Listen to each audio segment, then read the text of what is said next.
In this video, you will find out how to properly descale your WMF 950S. To start descaling, call up the descaling program from the customer care menu and press OK. The descaling program guides you step by step through the entire process. Individual steps must be confirmed after they have been carried out. If your machine is connected to the constant water supply, follow the additional instructions on the display at the appropriate points. Remove the drip tray and empty it completely. We recommend that you take this opportunity to empty the grounds box as well. Then reinsert the drip tray, including the grounds box.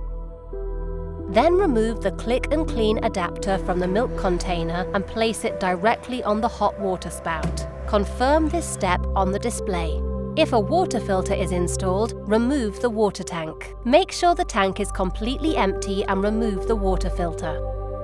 Pour 150 milliliters of descaling liquid into the tank and fill the rest with water up to the mark. The tank can now be reinserted. If the machine is not connected to the wastewater tank, we recommend positioning an empty container with a capacity of at least 3 liters beneath the coffee spout. Confirm this step on the touch display.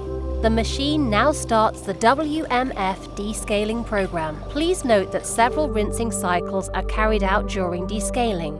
Hot descaling mixture may run out of the outlets. Please empty the drip tray when the machine prompts you to do so. Then remove the water tank, rinse it thoroughly and fill it with fresh drinking water.